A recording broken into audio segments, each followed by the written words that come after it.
आपसे एक सवाल और करना चाह रहे हैं कि आप जाति प्रथा को मान रहे हैं या क्या?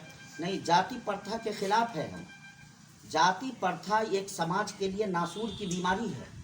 आज देखिए, समाज का अक्सर तबका इस बीमारी में मुलव्विस है, जिसकी वजह से आज हमारी तरक्की नहीं हो पा रही है, आज हम आगे नहीं बढ़ रहे हैं। जाति प्रथा के भेदभाव को ख़त्म करने के लिए और मजहबियत के मतलब भेदभाव को ख़त्म करने के लिए हम इस मैदान में आए और अल्हम्दुलिल्लाह हमने जो तंजीम कायम किया, उस तंजीम का सबसे पहला मौक़िफ़ यही है कि हम अपने समाज को इत्तेहाद व इत्तेफाक के दौर में जोड़ें, एक प्लेटफॉर्म पर लेकर के आए। यही हमारा मकसद है और यही हमारा पैगाम है कि सारे लोगों को जातिवाद को मिटा देनी चाहिए, हिंदू मुस्लिम भाईचारगी का माहौल होनी चाहिए, मुसलमानों के अंदर जाति पाति का जो भावना है उसको ख़त्म करनी चाहिए, हमारे गैर मुस्लिम भाइयों में जो जाति पाति की भावना है उसको।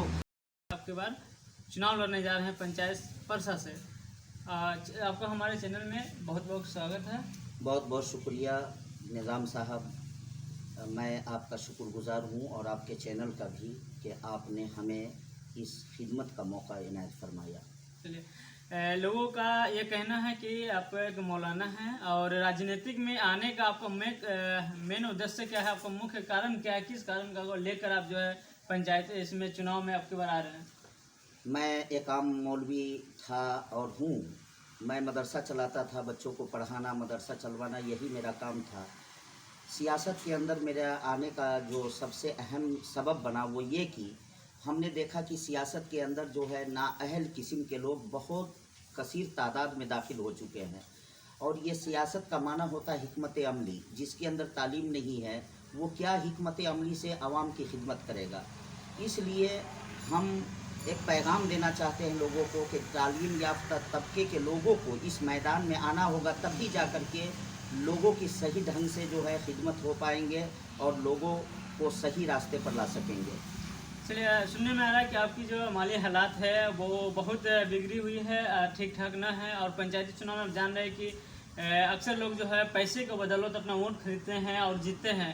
क्या लग रहा है आपको इस लोगों के बीच में जो है आप किस तरह से अपना वोट ले पाएंगे, लोगों से किस तरह बात करेंगे? क्या लग रहा है आपको पंचायती चुनाव में आपके बार जो है विजय हो पाएंगे? इस आप क्या कह रहे हैं? मिस्टर निज़ाम साहब, आपने बहुत बड़ा सवाल हमसे किया है और ये एक वक्त की आवाज़ है।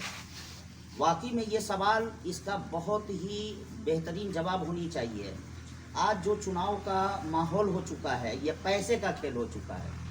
15-15 लाख 20-20 लाख रुपया लोग मुखिया चुनाव में खर्च करते हैं और वोट खरीद करके और वो मुखिया बन जाते हैं। ऐसे नाअहल किस्म के लोग हमारे समाज में बहुत ज़्यादा है और जिसकी वजह से 2000-3000 रुपये के हिसाब से लोग अपना वोट बेचते हैं और फिर 5 साल तक उन्हें पछतावा होता है और 5 साल तक रोना रोते हैं कि हमने बहुत गलत कैंडिडेट को चुन लिया।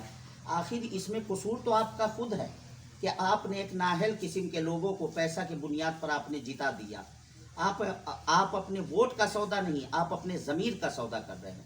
लिहाजा मैं यही अपने परसा पंचायत के लोगों को खुसूसियत के साथ और पूरे परिहार ब्लॉक के लोगों को एक पैगाम देना चाहता हूँ कि इस मर्तबा के चुनाव में आप अकेले में तन्हाई में बैठ करके फैसला करें कि आखिर कौन सा ऐसा कैंडिडेट है जो हमारे कौम, चाहे एनआरसी हो, चाहे उर्दू ज़बान की लाजमियत हो, अभी जो हमारी तहरीक 7-8 महीने से चल रही है इंसदादे जहेज़ के मौजू पर, जहेज़ को ख़त्म किया जाए, जहेज़ की लानत को समाज से, उसके लिए बाज़ाब्ता हम पूरे परिहार ब्लॉक में गांव-गांव में जाकर 400-500 लोगों को जमा कर कर के ये तहरीक चला रहे हैं कि जहेज़ की लानत से समाज को बचाया जाए। दर्जनों ऐसी लड़कियां हैं जिसको शादी के बाद जिस पर जुल्म ढाया गया, उसको तलाक दिया गया, उन लड़कियों को इंसाफ दिलाने का काम हमने किया। समाज में लड़ाई झगड़ा दंगा कई मर्तबा हुआ, उसका फैसला हमने किया और आज हमसे पूछा जाता है कि आपके पास पैसा नहीं है, आप चुनाव क्यों लड़ रहे हैं? अरे हमारे कारनामे को देखो, हमने क्या किया है आपके लिए, आपकी बेटियों के लिए, तालीम के लिए और उर्दू ज़बान की लाजमियत के लिए, इंसदादे जहेज़ के लिए हमने काम किया है। इसलिए आम लोगों ने हमसे अपील किया कि मौलाना आप मैदान में आइए। आप जैसे लोग अगर मैदान में आएंगे तो हमको अच्छा रहनुमा और लीडर बनेगा, और इसलिए मेरी हौसला अफजाई हुई और आज मैं चुनाव लड़ रहा हूँ।